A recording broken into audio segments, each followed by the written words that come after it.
Panini and Fanatics are battling it out, but how will this affect the future of the sports card hobby? We'll give you our opinions next.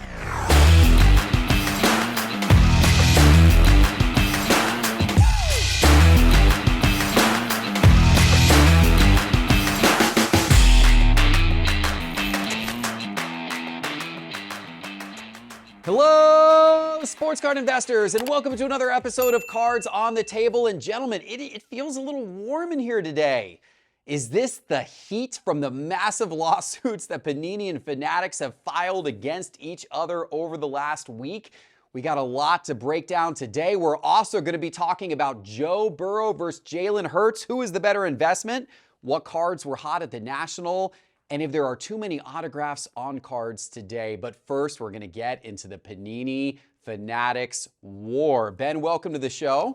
Thanks. It's good to see you. As I knock your computer there as we get started. Breaking my laptop. At least it's not as hot as the National was here. Well, that is actually, that's true. We have AC in here. The heat from these lawsuits is nothing like the heat that was actually in the room in the National. That's smart. And Doug, I'm going to start with you on this first question. So Ben and I actually spent some time, quite a bit of time, discussing this topic today during the Jeff Wilson show, which came out this morning. We broke down the whole lawsuit between Panini and Fanatics and Panini. I'd love to hear your take first, Doug. Where are you at with this whole lawsuit, both sides, and how this might affect the future of the hobby? Well, it's very brave of you guys. I feel like I need to step lightly here. I also feel like HBO could probably make a whole nother season of Succession based off the drama that we're seeing here. But it's a bit messy right now, right?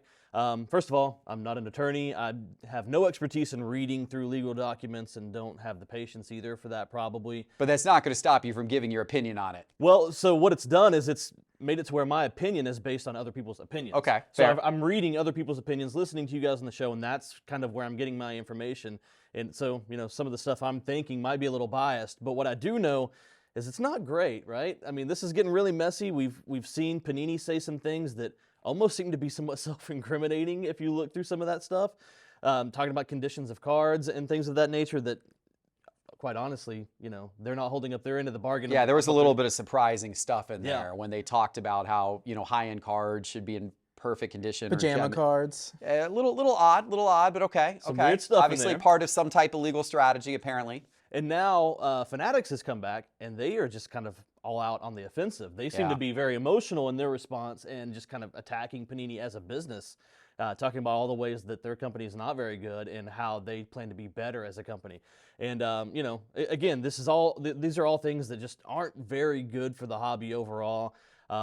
It seems like this is going to be drawn out, and it's going to take us a lot longer to get to where we want to be. And the goals that everybody has, that everybody should have, I think they're going to be a little bit further away now, and that's the real sad part of this. You know, from my standpoint, I'm going to be really interested to see what happens with the brands that I've come to love. I'm starting to worry a little bit about that, you know. I think we all had it in the back of our minds that at some point in time, Fanatics would acquire Panini, or at least acquire the brands, and Prism would continue to exist in football and basketball after 2025. And National Treasures would continue to exist, and Flawless would continue to exist, and Optic would continue to exist. And I think there's a real question now as to whether any type of deal will ever get done, and if those brands are literally going to go away. Can you imagine? No Kabooms, no Downtowns, no Color Blasts. Doug, what will the hobby look like in 2026 without those? Definitely among my biggest concerns as a collector right now. I'll toss over to Ben, but, you know, this is... It's messy. That's all I can say about it. It's just gross. I think messy is the right word for sure. What are your thoughts on his thoughts here? I mean, I think he sort of hits the nail on the head there. The expiration date for this is quickly closing in. We're worried that this is going to take a long time, and it's going to be stuck in litigation for months or years. But the licenses kick over in a few years, so the future of those brands is really up in the air. And to be honest, we talked about this on the show. I think Panini has been operating out of emotion a lot more than out of good sense. Topps, they lost the licenses to baseball, immediately turned around, said, we see the writing on the wall. We need an exit strategy. Gets acquired by Fanatics. Panini is going down fighting, and I'm not sure that's the right strategy. The value on that company is going down by the day. They've hurt themselves by calling out pajama cards, opening themselves up to additional lawsuits. I really think this is sort of a dying gasp that they're throwing out there. And in general, I just don't see the strategy there. What's the best case scenario?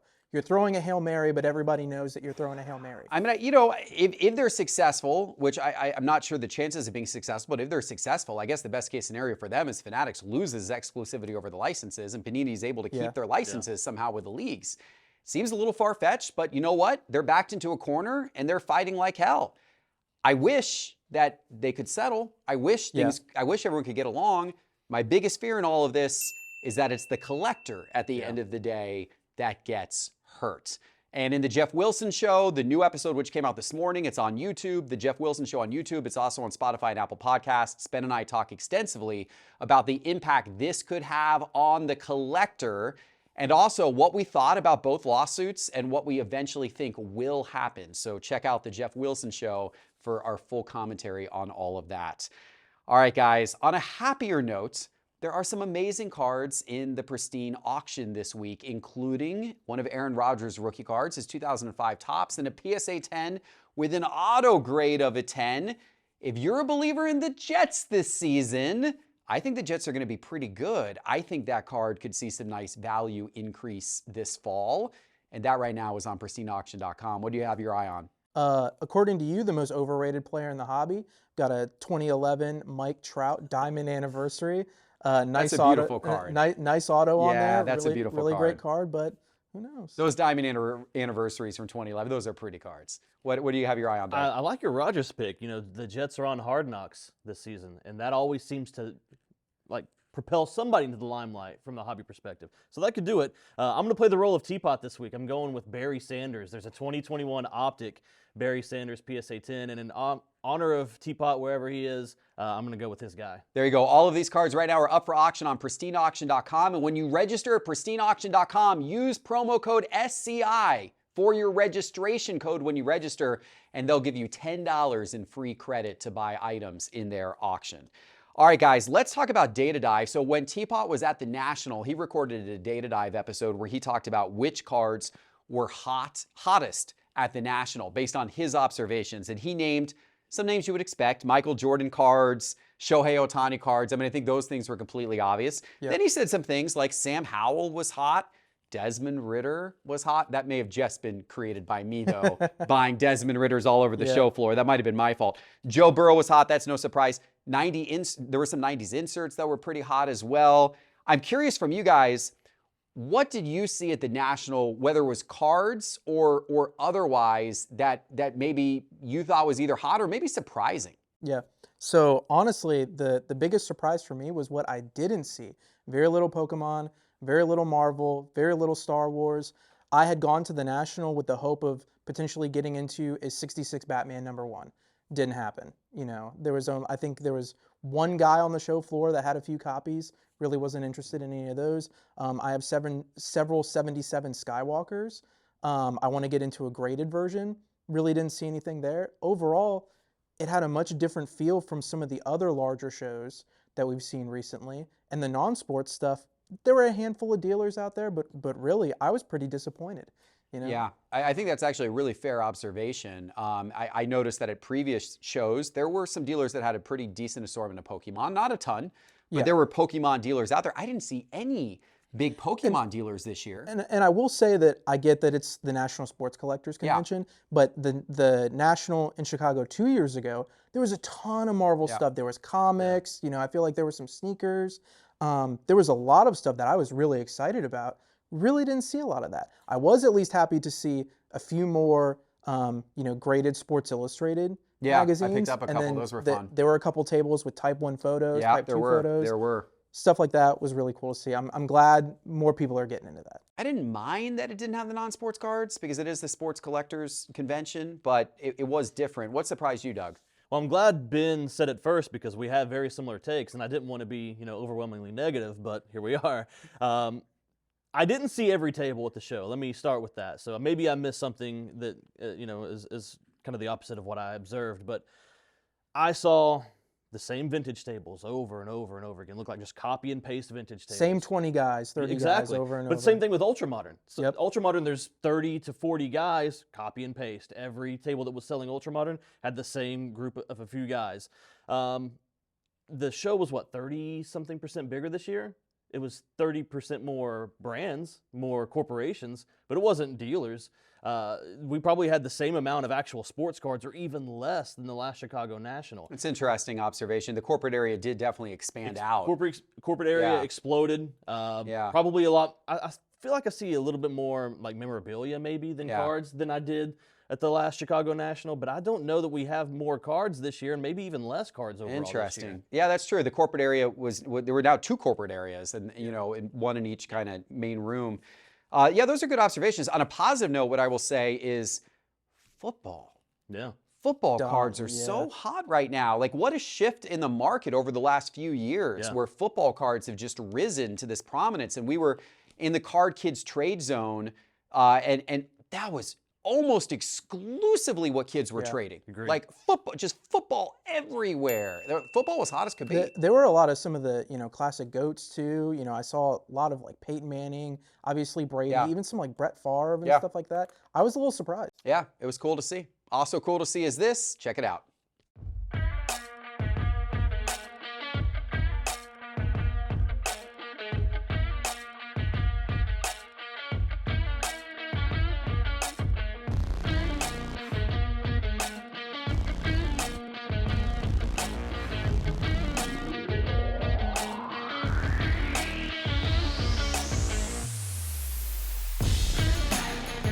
You have to check out the brand new sales history feature in Market Movers. It's a brand new feature. You can now look up comps on any and every card. Check it out. Go to sportscardinvestor.com and click on Market Movers in the main menu bar, or download the Market Movers app in the App Store. Ben, I'm going to start with you with this next question, and I'll tell you in advance right now. I'm going to tell you as well. There is very clearly a right answer and a wrong answer. So make sure you select properly. I'm gonna predict it based on the cards that Jeff owns. The question, this was suggested by one of our viewers in the YouTube comments after our last episode. The question was, better investment right now, Joe Burrow cards or Jalen Hurts cards? Start with you, Ben. Select wisely. The right answer is Jalen Hurts. You are a smart man. Okay, so even before the injury to Joe Burrow, we don't know what that's going to look like. I know Jamar Chase is saying, sit out until week 5 if you have to, just come back healthy, which I agree with. Even before that, I think the delta between Joe Burrow and Jalen Hurts is too big right now. So I have intelligence reports pulled up on Market Movers, just going through some of the key cards like 2020 Optic, base PSA 10, Joe Burrow, recent sale $198, Jalen Hurts $107. What are we doing? So it's here? Almost double. Not quite double, but almost double. Let's see. SGC 10 on the Optic, $120 versus $50 for Jalen Hurts. Let's find the Prism. 2020 Prism base PSA 10 Joe Burrow, $229, $139 for Jalen Hurts. Yeah. Even if you want to look at some of the key cards, it's not apples to apples, but Green Prism Jalen Hurts PSA 10, $700. Flip over to say like the Orange Ice, which isn't numbered for Joe Burrow. It's almost like $3,000. Yeah. It's a big difference. I think Joe Burrow a little bit better right now, but the delta should not be that big. It's crazy. I like that take. You agree, Doug? You disagree? No, I definitely agree. That's the right answer is Jalen Hurts. And I know that you picked up a big Jalen Hurts. I think it was Mint Collective. You picked up a big one of one, but you also just picked up a big Burrow I did. recently. I did. I like Burrow too. So I didn't know which way you were going to go with this. I like Burrow. I like Burrow as well. I really do. So here's the thing. Like, Jalen Hurts is undervalued right now. He should be more expensive. His card should be more expensive. However, the hobby has pretty much decided that they're in love with Joe Burrow. Yeah. So I feel like both of these quarterbacks have giant expectations. They both have Super Bowl type expectations on them as players. But I feel like because for whatever reason the hobby is just so in love with Burrow, I feel like if he underperformed, they wouldn't hold that against him as much as they would Hurts. Yeah. Hurts almost has to hit his expectations to go up. And he could even see a drop. Where Burrow, I think we give him a lot more leeway for whatever reason. It's just a guy like Herbert, like Justin Herbert. We've attached ourselves to Herbert. We've said this is a guy we know is going to eventually be, one of the best modern quarterbacks, even though his team's not having the success right now, or he may not be having individual success right now. It's the same way with Joe Burrow. We've kind of attached ourselves to him like, I know this guy's the guy. And so I feel like he just has a little bit more leeway that if he doesn't make it to the Super Bowl, we're not going to hold it against him like we will Hurts. These are all good points. You guys made good points. I want to throw one last layer of data, and that is the Super Bowl odds, because Vegas always gets it right, Doug, as we know. Unfortunately for us, many times here in the office, as we put our money on the wrong side of the line. Speak for yourself. But Vegas right now says the Eagles are the favorite to win the NFC and get into the Super Bowl. Yeah. The Bengals are the third most likely to win the AFC behind the Chiefs and the Bills. For that reason alone, I agree. Hurts and Burrow both coming into this season with massive expectations. It's Super Bowl or bust for both. Yep. And Hurts has a lot clearer path to the Super Bowl. Agree. At least according to Vegas odds. So for that reason, for me right now, it is Hurts. Okay, the next question suggested by one of our viewers, are there too many autographs in products now? There's also a correct answer for this, Doug. Oh, yeah. This one's really easy. What are your thoughts, Doug? There are not too many autographs. There's too many stickers. Okay. Yes. Autographs that are makes great. Me feel better. Yes. Stickers are terrible. Yeah. So on-card autos, that's what we have to start paying more attention to, gravitating towards, and they're just obviously going to be more desired now because we get so few of them now. Everything is sticker-based, and it's just ramping up. And it's so funny, like you can tell when a new product comes out and you see just a random retired player's name in a auto checklist, like, oh, they must just be sitting on a pile of stickers they need to get rid of. And it's just so obvious that these things are just sitting around the warehouses and they're like, what are we going to do with all these stickers? And they've got more than they need. It's hurting the quality of the autographs because players have to go through thousands of stickers. Yeah, sticker autos out, on-card autos in. That's kind of the easiest way to describe it. This is a very legal episode. We're talking about antitrust lawsuits. I would like to recommend that there be some federal legislation that permanently bans sticker autos from ever being affixed on a card. I think it should be punished by death if a sticker auto ever gets put on a card again. Your thoughts, Ben? Well, we're going to clip that. Jeff Wilson, but the murderer. honestly, I'll take it a little bit further than Doug. I think autographs in general, sticker, on card, a little bit overrated. I think game-used memorabilia stuff, game-used jerseys, things like that, way underrated. And the thing is, I want people to think about, we talk about their cards, but think beyond that. Think about how many of these guys are going to retire, then they're going to do the show circuit, and they're going to be sitting at a table for decades, pounding away, signing tens of thousands, if not hundreds of thousands of cards. Think about that.